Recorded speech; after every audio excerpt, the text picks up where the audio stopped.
All right. Hello and welcome to Belonging Songs. It's the podcast that brings you a brand new original song with each episode and then talks about the theme of that song and the processes that went into writing and recording it. And sometimes the revisions we make along the way. I am your host, Wade Dana. With me today in the studio is no one. That's right. I'm by myself, but let me explain. Regular listeners of the show might be thinking to yourself, what the heck's going on? There wasn't even an episode scheduled for this week, and that is true.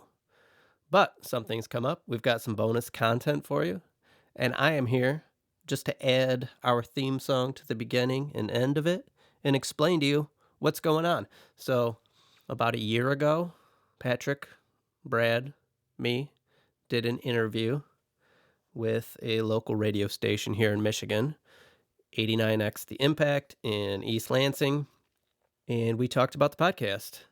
We had just started recording season 2 at that time, I believe. So a lot of what we talked about in the interview was from season 1, our experience starting the podcast, and we played some songs along the way. And this is that interview. It finally came out. It took a long time due to the pandemic and other circumstances, but I got an email the other day saying, hey, this thing's coming out. So they were nice enough to let us also have access to the audio file to put it here in our feed.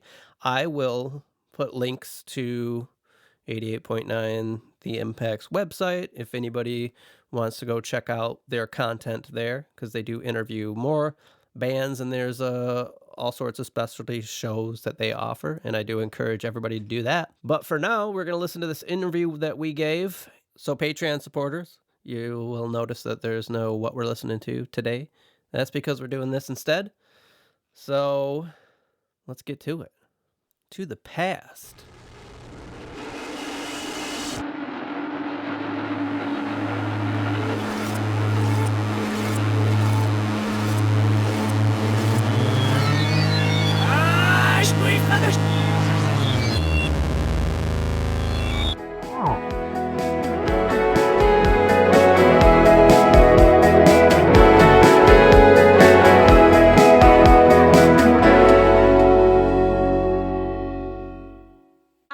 Hoping we could just start. You guys each introduce yourself and then kind of tell listeners what your podcast is about. My name is Wade Dana, and I kind of created the podcast Belonging Songs. Had just finished a music production degree at Berkeley College of Music and a music business degree, and alas, couldn't find work doing that because who finds work in music? So in an attempt to put all that together, I actually called Patrick first and said, hey, I got this idea. I'd like to do a podcast where we write a song a week and talk about the whole process and listen to it as the song progresses. And he seemed really pumped about it. And then I just said, I'm going to make Brad do it. And that was the genesis of the show. I think that pretty much explains the dynamic right there. Yeah, I'm in, whatever. Yeah. So that's the premise of the show, is us writing new original music for mostly each episode and talking about the process of writing the songs, recording the songs, taking the song from a demo version to a finished track. Right. And how did you guys meet again, all three of you? Tinder. Yeah. Easy way to make friends. So Brad and I, Monster truck rally. Yeah. Brad and I went to the same high school together. Okay. He was younger than me. We knew of each other, but really didn't start hanging out till many years after we both had finished high school. And through a mutual person we knew, they were like, hey, you guys should hang out because you both kind of do the same thing. And we got together one Friday night, and every Friday after then, for 10 years at least. Yeah, I was late to the party. I met you guys through mutual friends and decided I needed a friend at the time. Patrick and I bonded listening to Peaches on Lake Michigan. That's actually a true story. We realized that we both knew the lyrics to one of Peaches' hit songs. Yeah. Yeah, that's awesome. I love that, because that actually was really nice, because my next question was, how did you guys find out that you all had this mutual passion for songwriting? Oh, yeah, that is a good question. I think that's one of the reasons we became friends so quickly, is we all, I think, realized we were pretty passionate about music. That's fair. And what I think is interesting is how much of our tastes overlap, but also how much they diverge from one another. I'd say the overlap is a really big overlap, but then there's stuff we all listen to that each other just allows us to argue with each other. Yeah, right, exactly. For Wade and I, it was essentially just what we did, right? That was the event that always brought us together to do something, and then we started doing that as strangers, and then became really good friends doing that, and just maintained doing that. Yeah, we played in bands, and we would play out, and once all that kind of ended, then we were kind of left with like, well, what do we do now? And that's kind of, Brad had written his own songs prior to that, but that's when I kind of started writing my own songs. Before that, I had only just played in bands, like playing guitar. And I hadn't written a song since high school. I mean, I was in a really awful high school band. So the idea for Patrick to be on the show, because you hadn't written songs or weren't writing songs, but the three of us get together and have a great time just hanging out and have like this fun banter and connection. Usually our wives are like, we don't even know what you guys are talking about, because they're speaking in a different language. Which makes for a great podcast. Yeah. So when I had called Patrick originally, I wanted the vision was to have him be the commentary on the songs that Brad and I are writing. But as a bonus, he's started to write his own songs, which is really cool how that's worked. Yeah. Well, I think that this is a really good time then to like have the audience hear one of the songs that you guys have written. The first one that we'll be playing is Anchor and Wheel. Do you guys have anything you want to let people know about this song? Yeah, Brad? I wrote that song. Yeah, that's mine. Yeah, that's it. I explained it in the episode. I wrote it about a kid I knew that was, struggling with some demons, and it was an influence, for me to write a song about it. Gave me some material. This was one of our songs from season 1. Yeah. And it was one of our more well-received songs from that season.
Celebrate, so it's been easy to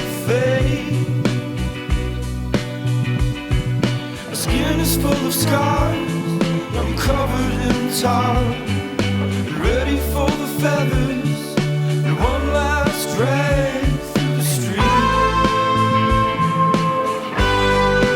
till we meet again.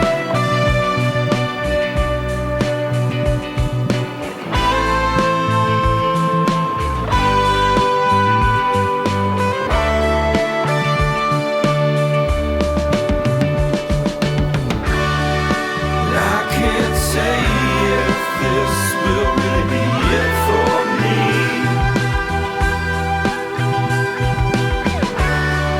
but I wish just more time I could be here.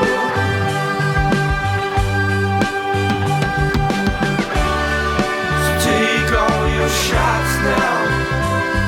Have I let you down? Or are you the anchor to my wheel?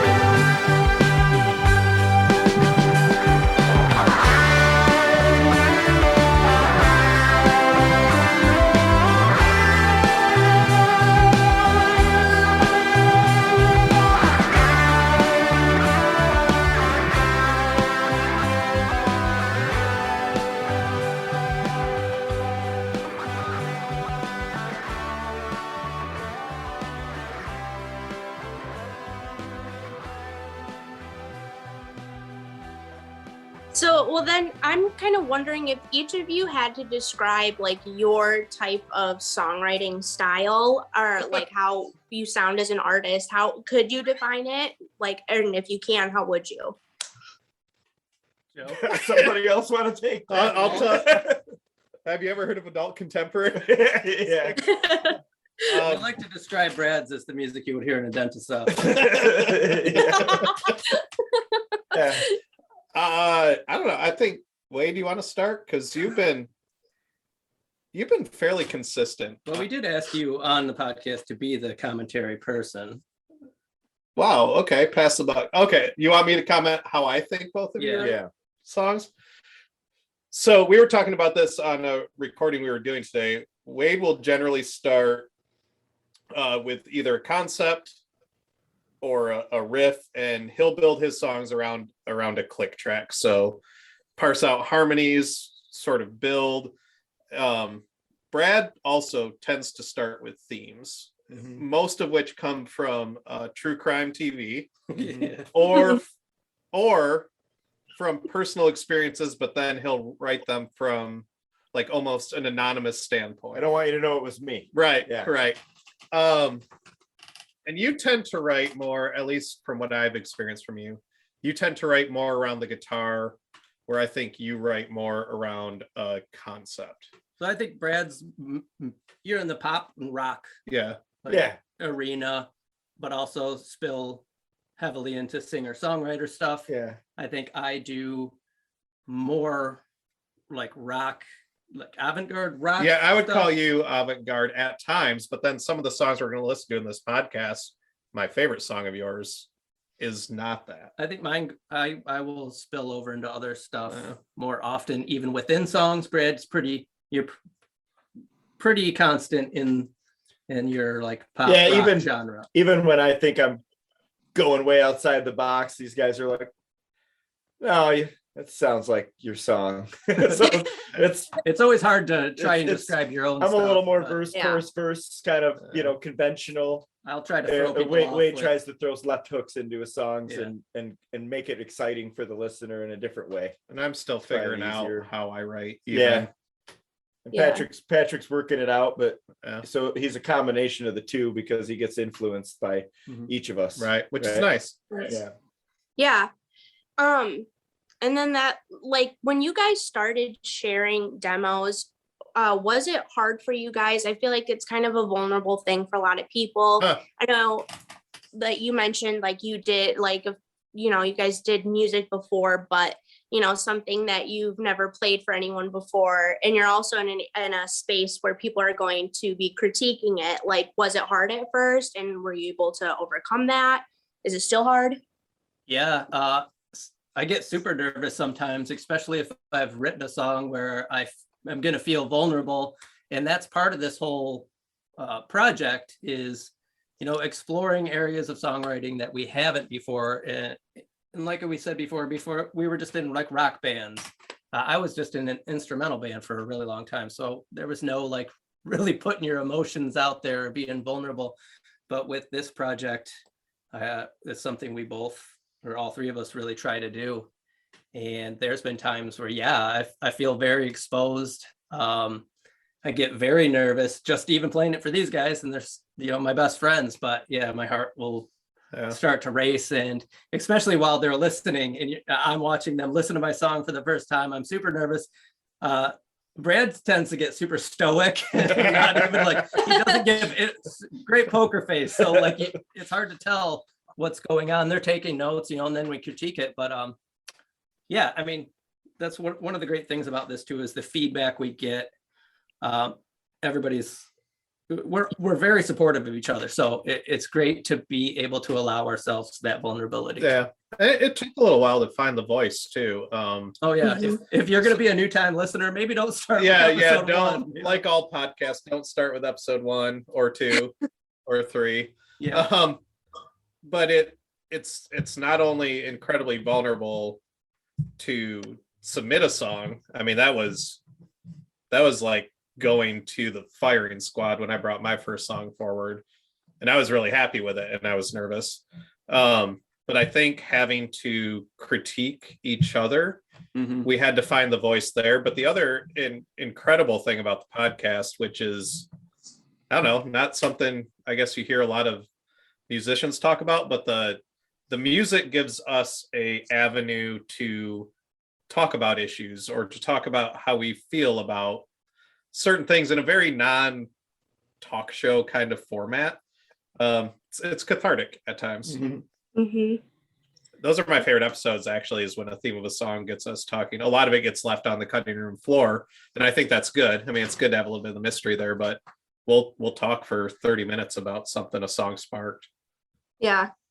And then like knowing that strangers are listening to this too and hearing your stuff and probably having their own critiques, like, do you think that that's like helped, or has that brought out the anxiety more? I think at the beginning of the project, that was something that was in my mind specifically, but as we've done it more and more, I don't really feel that. But we love to hear from people.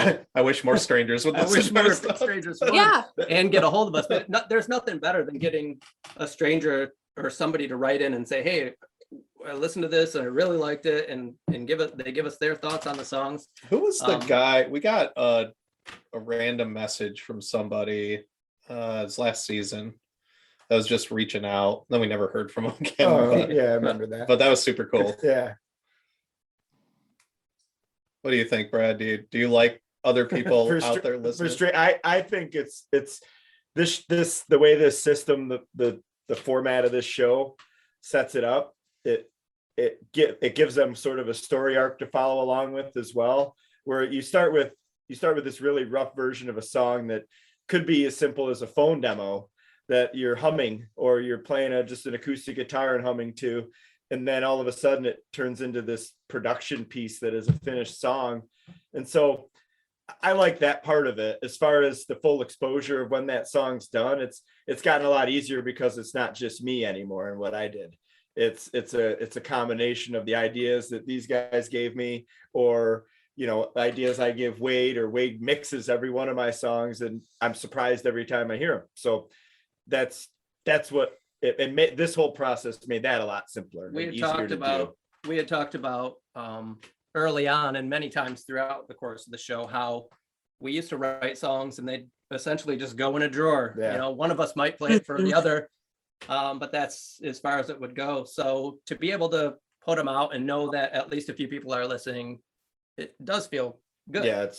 We could always compare it to a painting. If you just paint it and put it in a drawer, just hang it on a wall. This gives us a chance to hang it on a wall. And today, for the first time, we had a listener start an episode with us. So someone that we had inspired to start making music again reached out and said, hey, I've been listening to the show. I would love to be involved. So they started working on a song, and today, for the first time, we started recording an episode. So that is another like step in the evolution of the show That's a where cool we milestone. want to have more people involved.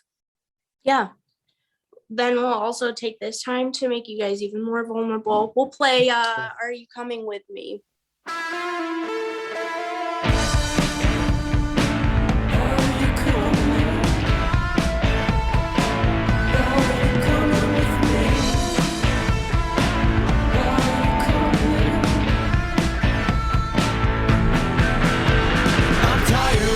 Same old thing. The mornings bleed into the evening. I can't do another day. The sunsets all look the same to me. Are you coming?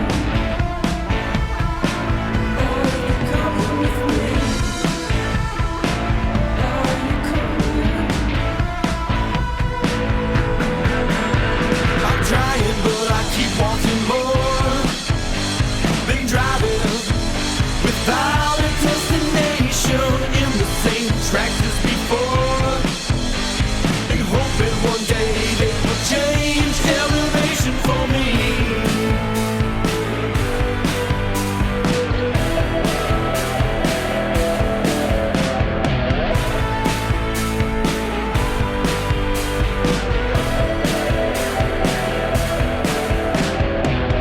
I keep hearing you can win if you just keep playing the game.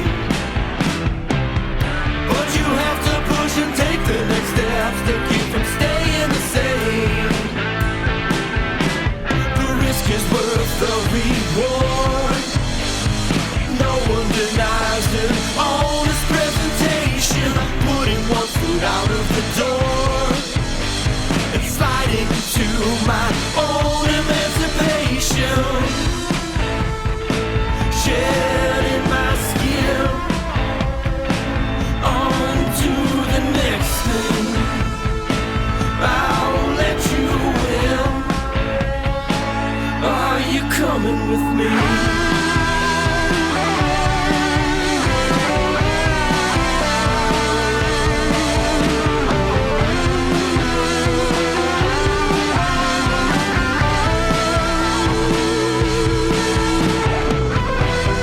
Laying it down, taking no chance on me. Making it loud so you can hear it over everything.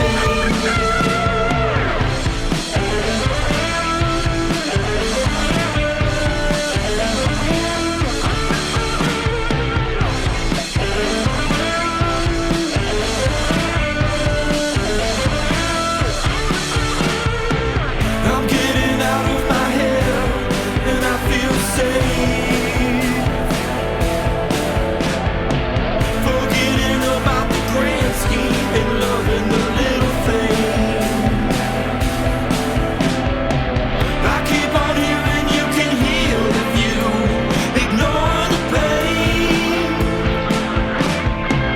And the light will hit you when you step out of the shade.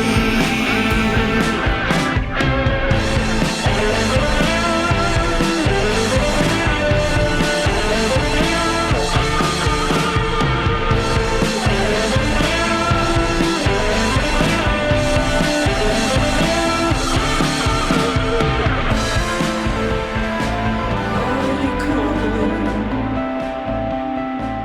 Are you coming with me?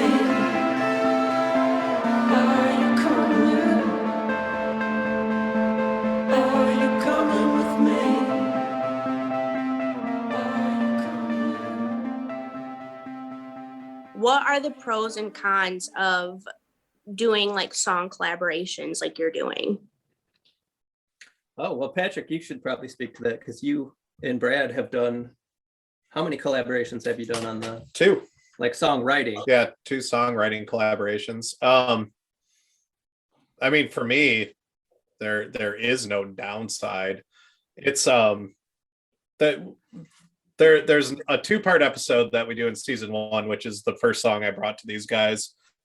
And in hindsight, probably wasn't a good idea to do 2 episodes. But anyway, we talk at length about just the collaborative process. And for me, it was sort of a kick in the pants to get a song written, but also gives you a confidence boost. So I think it's no surprise. I really respect both of these guys from a artistic standpoint, not so much from a personal standpoint. I thought you were going to say not so much Brad. Makes sense to me. And so when I was writing with Brad, and Wade and I are kind of halfway through a song right now too, you throw something out there and to see like a head nod or a foot tap or the words "do that again," it's amazing. It gives you something to build on. That unlocks writer's block. Just that little bit of confidence. It's hard to say why, but it happens. Yeah. But it's just with collaboration, you always get way more than you get alone. Yeah. This I personally spent a long time writing songs alone, like just in the room, right, going in there and start to finish by myself, and then I would bring it out and I would show it to these guys. And it's gotten a lot better when you can bring it out and when it's not quite done, and you know it's not quite done. It's harder when you think it's done, but when you know it's not quite done, and then you say, "Hey, what do you guys think this needs?" and they help. So as far as cons, I don't think there's any cons. I mean, Yeah. I don't think there's a downside to letting people help you, other than you both get in each other's heads, and then the song becomes other than you lose friends. Well, yeah, that's mild. Or someone will try to sneak the drum track from their previous song into your song, and play it off as original work. So all the I'm songs on the sensing show- tension, maybe a little bit. Yeah, it works. It's the Eagles principle. yeah. No, there's no real There's no real downside. It's fun. Every Yeah. song on the show is a result of the collaboration between the three of us, whether it's one that, I've written on my own or Brad or Patrick have written on their own. It goes through that collaborative process, which just helps to suss out like the best parts, what's working, what's not. And that song, Are You Coming With Me, that you played was the first song that we actually all three worked on. Okay. Besides Home Squares. Right. That's a different story, but that Are You Coming With Me, we actually all contributed to that one, whereas a lot of the songs are like Brad working on the song and I'll contribute by giving feedback and mixing it. But the Are You Coming With Me was all of us playing, which was really fun. That was the most fun we've had on the show so far. I think that song is a exercise in fun and friendship, because it was late. I think we had maybe 1.5 whiskeys that night. And I was playing this riff that, I don't know, it's just kind of fun. And then that built, and then you laid verse, chorus, sent it back to us. Brad and I then worked on it some more. Yeah, but there's so many different ways to collaborate, and it all adds different colors and flavors to the songs that you might not bring yourself. So For sure. I definitely encourage anyone out there who's making music to find more people to make it with. Yeah, definitely. And like each of your songwriting processes, are they different from each other, or do you guys find that you tend to write in the same way? I think we found that they're quite different. Like Brad finds inspirations places I don't, like often I do. TV and stuff. I have tried to steal from him though. Going back to collaboration, like if I'm stuck, sometimes I'll be like, well, what would Brad do? Because I'm stuck with my process. So I don't live a very eventful life, so I have to reach, right? I don't have a lot of drama. So if it comes from like if something sparks a feeling in me, that's a reason to write a song for me, and I could take that and run with it, and I like doing that and create an environment with it. There's so many different ways, just like there are to collaborate, there are different ways to write songs, and not all my songs start the same way. Some of them will start with a riff that I have on the guitar, and I'll build off of that.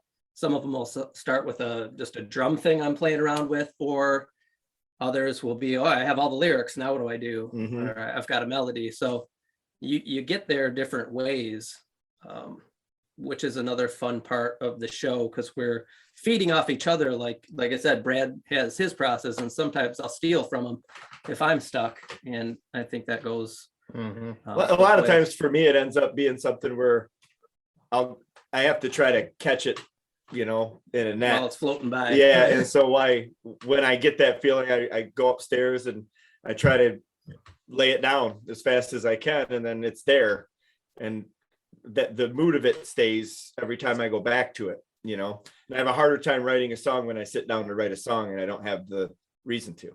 So Right. I always need that. Mm-hmm. But Yeah. it typically starts with the guitar first, and then bring everything else into it and work it out.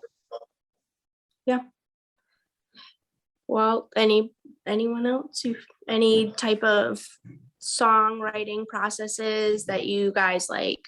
I don't know. You tend to go towards. I guess, like you were just saying, you usually start with the instrumental. Do you think that, like, what's easier for you guys? Is it the instrumental first, or then the lyrics come in, or lyrics and then you put like instrumental to it? I actually do it as I go. Mhm. Personally. So like Yeah. I'll come up with a guitar part and then maybe 2 lines that I sing to that, and then I'll record that, and then I'll build the next part and I'll sing to that, and then I'll build the next part, sing to that. Wade does it completely different, and I can't understand how to do it. I struggle mightily with lyrics often. So many of my songs will be fully formed instrumentally, and then I will be searching for the lyrics after the fact. It's rare where I will have all the lyrics formed ahead of time. It does happen, but did we lose our headphones? Yeah, you're good. I don't know how you do that, but it works. I can't sing and I won't sing. So We're gonna get him to sing. So to me it's always instrumental. So I'll be noodling on my guitar, but I'll write lyrics. But then the hard thing is I have to then go to Brad and be like, you need to sing what I have in my head. Mhm.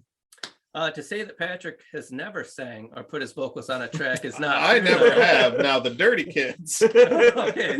So, yeah. Okay. So we do have a couple iterations of our groups that we go through. So We probably need to explain the Whyte this. Spydrz are the amalgamation of us playing together, like the "Are You Coming With Me" song. Brad and I have our own solo monikers, but when we want to do some mid-90s Hip hop. hip-hop What the kids are listening to. about hot dogs, we call ourselves the Dirty Kids. Gotcha.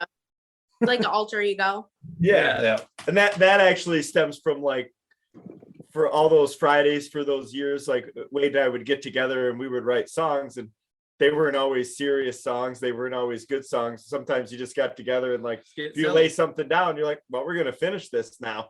Yeah. And so you finish it, and oftentimes it's just the most ridiculous thing you ever heard. And so we wanted to bring elements of that to this show as well. Yes. So So our song "Home Squares" is about Home Depot hot dogs. I mean, that brings us nicely into me saying we are going to be playing Home Squares next. And I was going to ask who did the rendition, alter ego or you guys, but it's the alter ego. The Dirty Kids. Yeah, it's The the Dirty Dirty Kids. Kids. We're one unit. I think of hip hop. Yeah, that's how it works. All right. Yeah, cool. this was fun too. This whole song, you guys had been working on it. I saw the sketch track you guys recorded, and then Wade texted me one day. I'm at work, and he's like, "Hey, I need you to lay down these lines. Here's what they are. Get it back to me." So I did like 7 or 8 takes at my house, sent them to him, and then hadn't heard the song in its entirety I saved it till the podcast. until the Well, podcast. Brad hadn't heard. That part. That was a Yeah. surprise to Brad too. So he Yeah. didn't know Patrick was going to be on it. Yeah.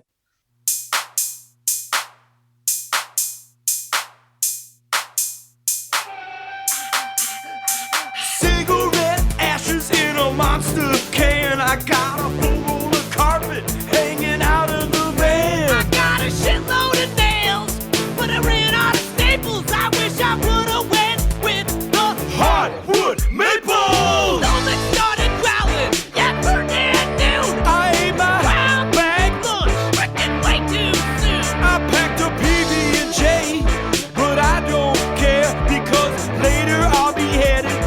local home square. For a hot dog at the home square. Chili mustard and onion on a hot dog. Rolling in the lot, what a bunch of malarkey. Got amateur dudes in professional parking. It's alright, Jack, I can handle me that. I'll make a date with the dog for the long walk back. And the home square for a hot dog.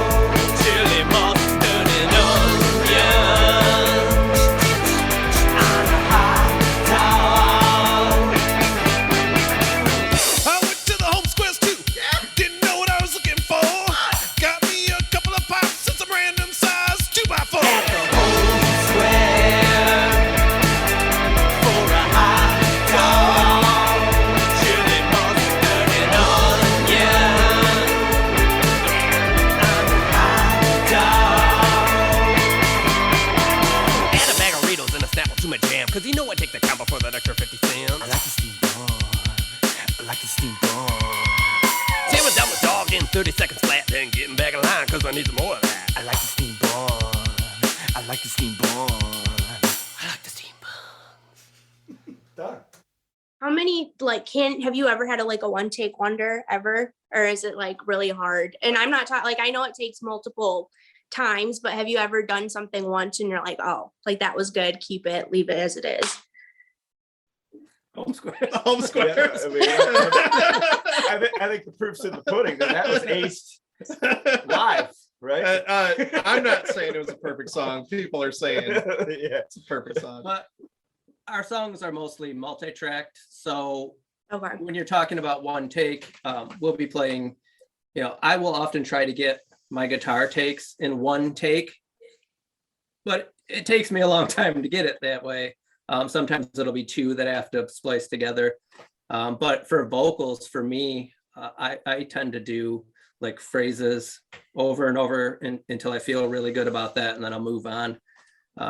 So every element of the song, there's a chance to nail it, but Wade and I have philosophical discussions about that. Yeah. Because I do a lot of one takes that aren't the perfect take, but they're mostly good.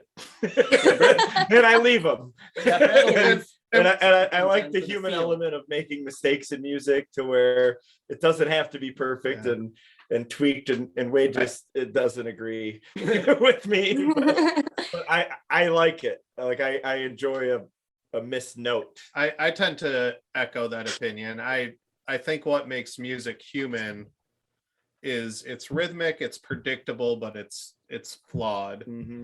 And it's why, at least in my opinion, I don't want to go to a concert and see a band play the album as written. Exactly like it sounds. Yeah, exactly like it sounds. I want to hear the human element in music, because I think it's those little mistakes, little missed notes that makes it human. Mm-hmm. It makes it a piece of art and relatable.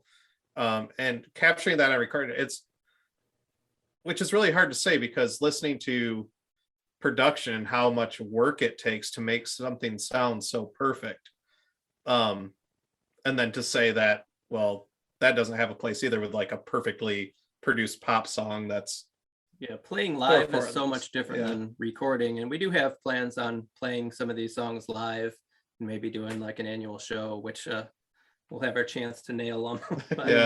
Mhm.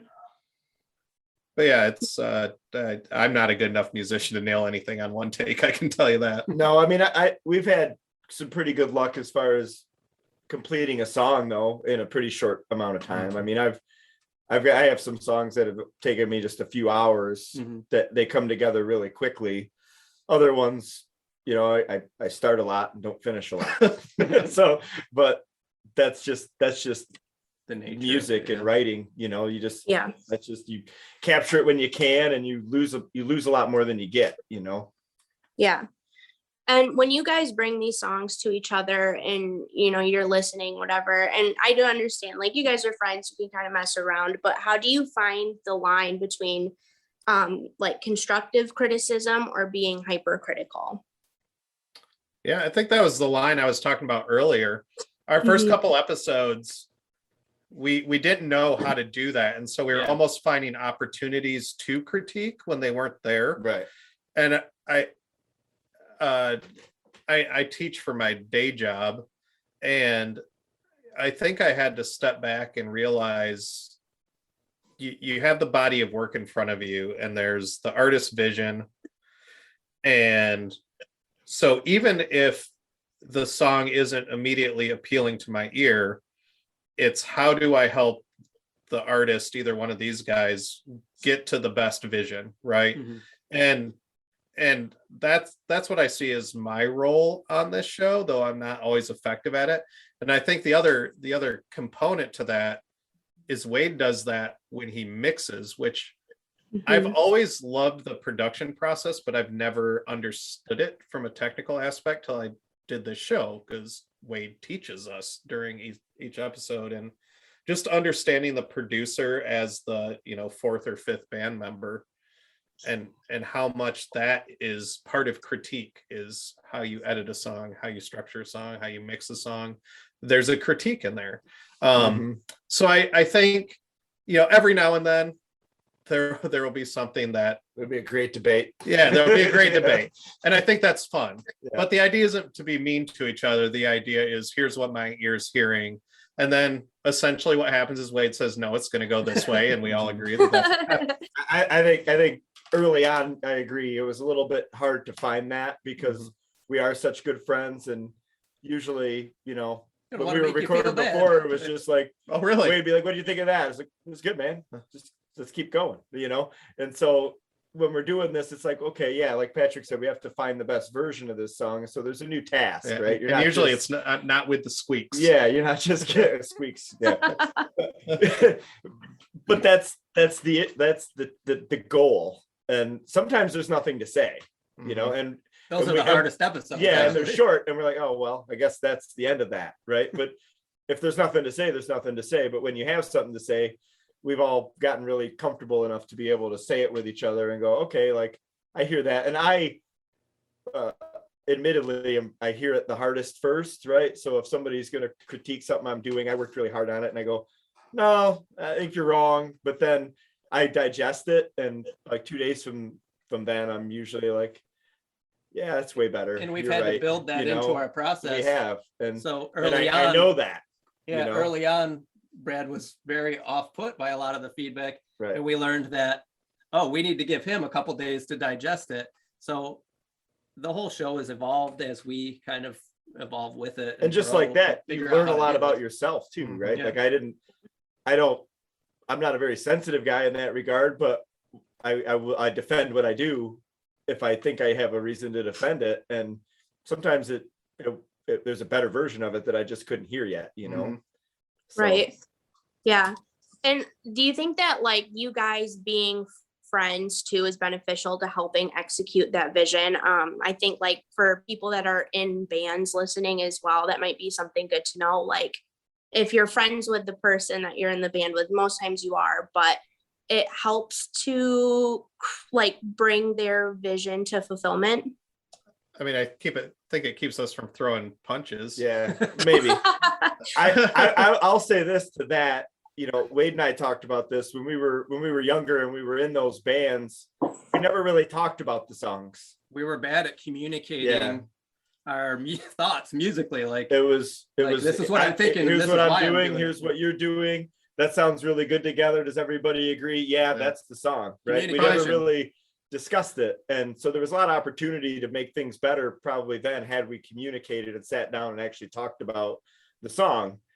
And so now I think this is the root problem for every like teenage band that forms and why they break up. It's like, it helps to be middle-aged men. It helps to be old. But I think once you get there, you harken back and you're like, yeah, it probably is a better idea to talk about it.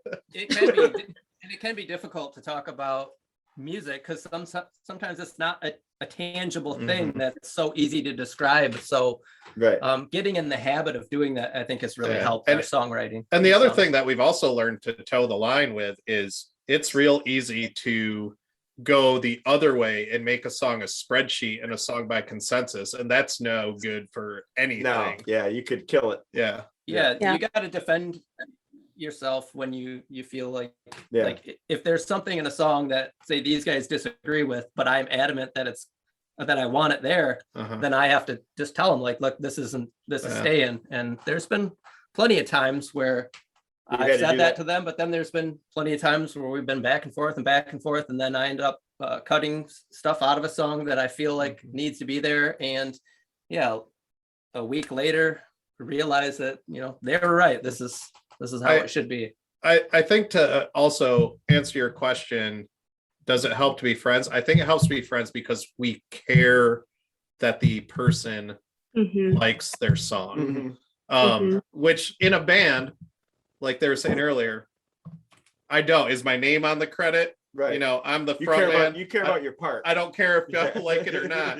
Like this, we all care that each other likes the product. And we've learned like what each other likes. So oftentimes when I'm mixing or arranging one of Brad's songs, I'll be like, well, I think this intro is maybe too long, but Brad's an intro guy, so Three of them. leave it alone because I know that that's what he wants. I need a minute 20 and I need 2 solos. That's all I ask.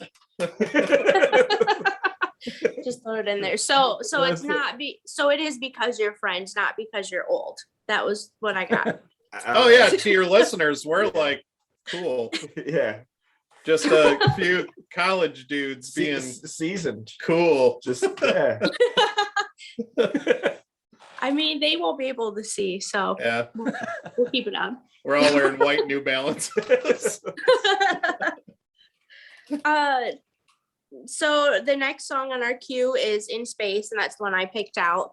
I was drawn to the title because I listened to it, and also I was kind of wondering if it was going to be like kind of like Pink Floyd-ish. It was not, but it was still really good. So you know. Hated it. We No, put on this I would show say if because I I hated it. Hey, I heard you guys talk to each other. I would say if I hated it, I didn't hate it. That's I don't allowed. lie. So Yeah, here, that's allowed. for sure. That's what, but I promise you I liked it. My question is, I know what the pedals names are. What is a pig nose?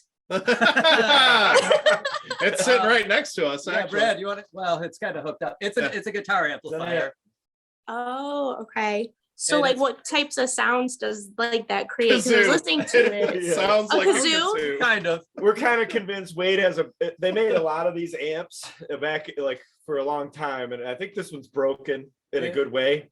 And we Okay. have it's kind of like a running thing anymore on this podcast where Patrick and I make it a game to try to pick out the pig nose. Gotcha. Songs, but oh, that was pig nose. So it right? has Yeah. a very distinct Yeah. distortion sound to it, a very fuzzy distortion that is unique to that particular. And it really does. At times it can sound like a kazoo. Like Yeah, a but it's an amplified kazoo. it's an amplifier. Yeah. Yeah.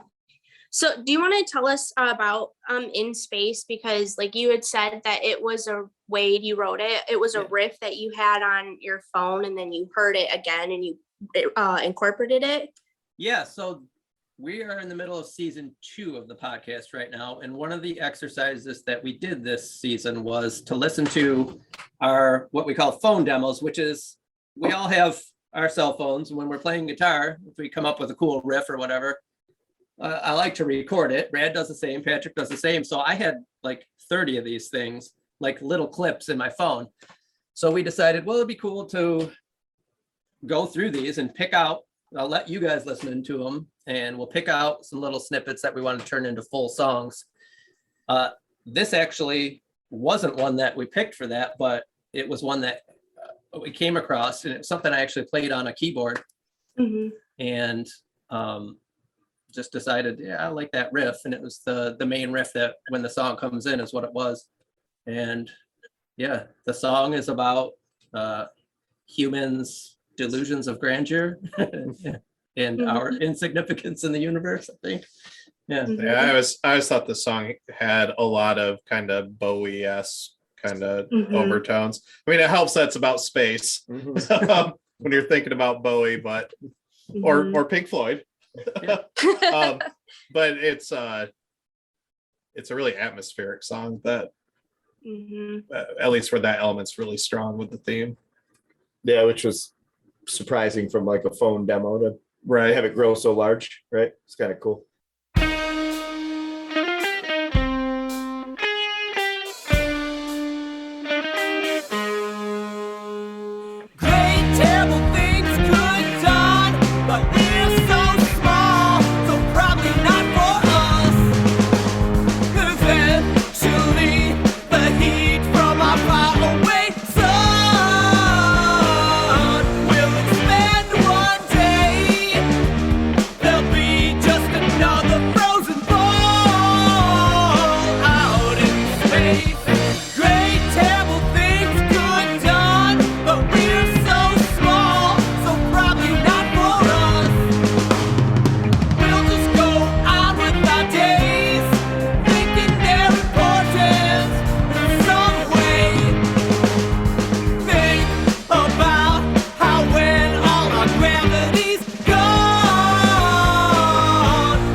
Yeah, so we actually ended up getting 3 songs out of that exercise for this season. And this was one of them. Yeah. Is that an exercise that you would recommend to like people that are also trying to be songwriters or getting back in, or is there another one that you found more beneficial? Well, the thing that we've found the most beneficial, I think, probably was something we're calling ingredient songs, which was an exercise we came up with in season 1 and have done it again for season 2, though we haven't released the season 2 songs yet. But we essentially just come up with different parameters for a song, which we call ingredients. So say the tempo or a theme or a special instrument that you have to use, or the tone, happy or sad, and we write them down, put them in bowls, draw the different ingredients for the different parts of the songs, and then have to construct a song based on those. And we've gotten really great results, and that's something I would encourage anyone writing songs to do, because it is really worked out well. And the songs from last season were two of our most well-received songs. It takes you out of your comfort zone a little bit, because you might be exploring a different tempo or a different instrument. It was actually, we started doing it because I think we were write stuck songs. writing We songs. had like writer's block, and so we were like, well, just put a bunch of stuff in a song and pull it out, and then we got some pretty good results from it. So we decided to do it again. And I mean, that's a kind of a weird way to suggest people write a song. But I think it's a good creative exercise. It works. Yeah. And then you end up with songs like Trailblazing, which I think we're going to listen to, which when we were doing these, it started out, some of the elements are obviously serious, like tempo and that, but the themes that we put in there, we tried to make difficult. So when you come up with a theme of trailblazing, like field hockey, what are you going to do with it? I would have wrote a song about a basketball team. Brad's was bullies. Yeah. I had bullies. And then we have special criteria. So for the song Trailblazing, my special criteria that I had to use in the song was a cardboard box. So yeah, I had to figure out a way to do that. Yeah, and that ended up being really creative too, because you didn't like pound on the box like a percussion instrument. You actually used it to create a microphone effect, right? Record into. Yeah. Yeah, I recorded signal through it, like inside and out. Yeah. Well, you guys set it up perfectly for me, so thank you. Next and last, we'll be playing Trailblazing.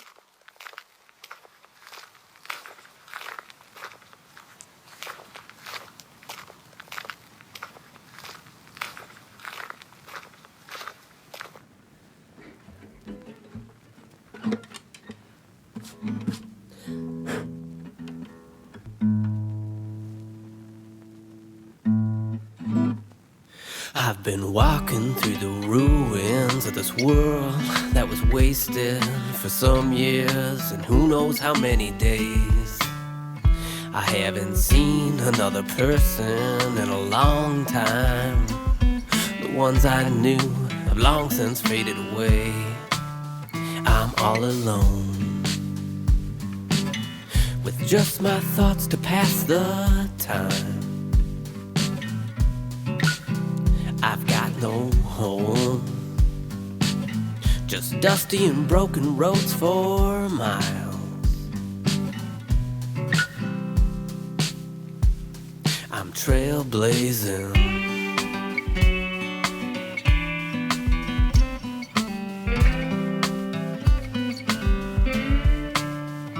and I don't know where I'm going, but I'll get there. And since no one's waiting, I guess I won't be late. I'm all alone, with just my thoughts to pass the time. I've got no home, just dusty and broken roads for miles.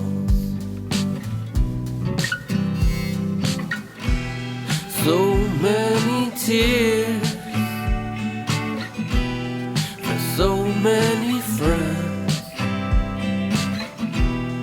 Each step is farther from the last time I'd see them again. I've been walking through the ruins of this world that was wasted for some years and who knows how many days. I haven't seen another person in a long time. The ones I knew have long since met their fate. I'm all alone, with just my thoughts to pass the time. I've got no home, just dusty and broken roads for miles.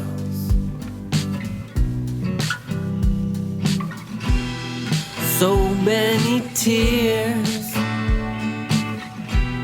for so many friends, killed by the hubris and heartless thought of lesser men, killed by the hubris and heartless thought of lesser men. But now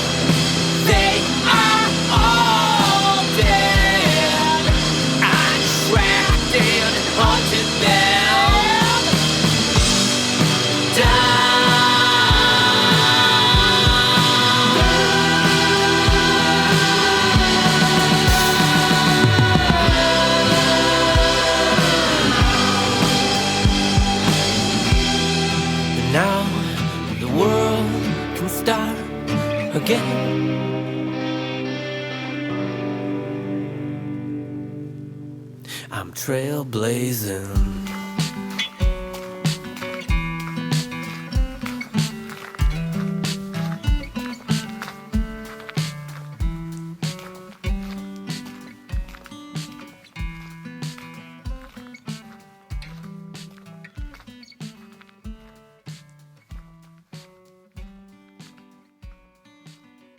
For the listeners, all the songs that we're naming or we have been naming are also titles of your podcast episodes. So like if anyone wants to listen to these, they can go on like Spotify, Apple Music, all streaming platforms, right? To go and listen to this.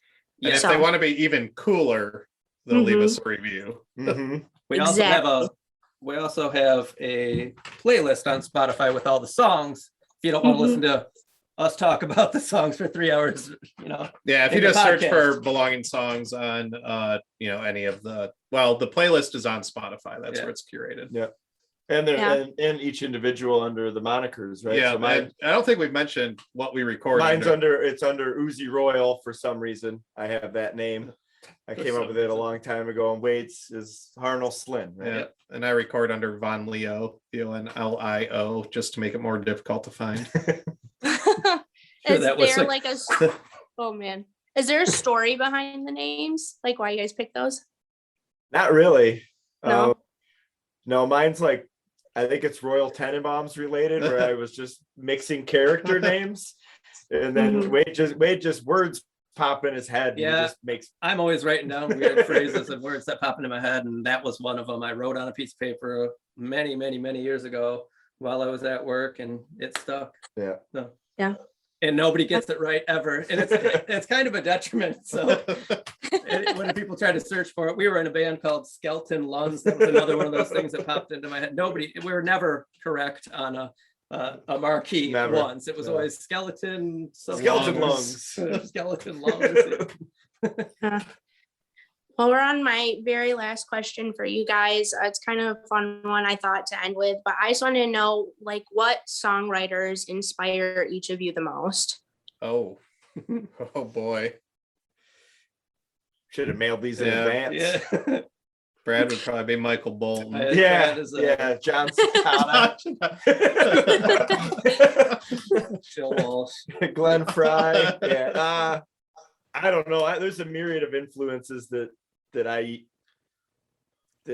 use, and what's weird to me is I like classic rock. I listen to a lot of actually heavy metal stuff, or like Queens of the Stone Age. I listen to a lot, and they all find like this subtle influence into what I do, but I can't ever get anything I do to sound like them, so I don't try. So it's just kind of a whole bunch of stuff. I listen to a lot of Americana stuff lately. Like I'm all over the place with music, and it just somehow finds its way into this same thing that it marries up with how I write songs, and apparently, according to these guys, sounds like me. So I feel like I find it all over. I feel like Brad gets influenced more by what he's listening to, like in the moment. That's a good point. Like, I think that starts to spill in and color his songs more. I don't know what I started out the same as Brad, listening to like classic rock, and we, in the 90s when we were in college, in high school, it was a lot of grunge stuff that was exploding, and that became a big influence. You kind of vacillate between, like, for the first season you were kind of in a kind of beach sound, surf guitar, not surf songs, but that was the vibe for a lot of it. And then as the season went on, I feel like you got more into the eclectic. The one album that influenced me most probably is Mr. Bungle's. Volante. Yeah, Mr. Bungle's what I can think of the most. When I heard that album for the first time, I was like, "What is this? Is like noise. I don't even know what this is." Several parts. It's so crazy. Time signatures. And then I learned that they played it live, and it sounded like that, and it just like blew my mind, because like that just opened up these doors where I was like, "Oh, you could do whatever you want. It doesn't have to be formulaic." So that was a big influence. I don't think like my music sounds like that in Right, a way, but right. just the idea that it doesn't have to sound like anything. Like you can do whatever Yeah, you want. you're very much an asymmetrical composer. Me, I don't know. I'm a child of the 90s too, like Brad. So I think you hear a lot of that. I like synthwave stuff, so I like reverb and phaser effects, but I also like Americana stuff. Yeah. Just It's odd. yeah. Let's Steal from where you can. Yeah. I'll put that as the title of this episode. Steal it Yeah. while you can. Yeah. Well, thank you guys so much for joining us. Where can people find the podcast, the playlist, everything like that? Sign us out, Wade. Yeah, so the podcast is available pretty much wherever you listen to podcasts. I think the only place that doesn't carry it right now is Pandora. Boo. Not a The sponsor. playlist, which Patrick curates and updates weekly. Whenever there's a new song, it gets dropped in. That's on Spotify.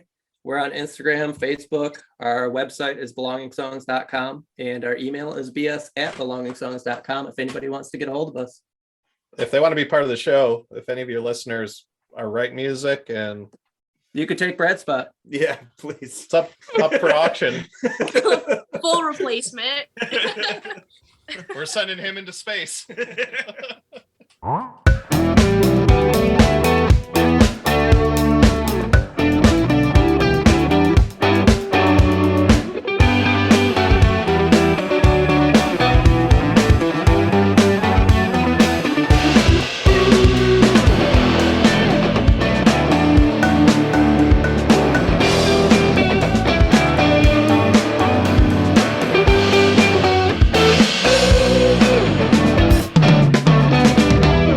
Yeah, it's good. Boom, done. Next.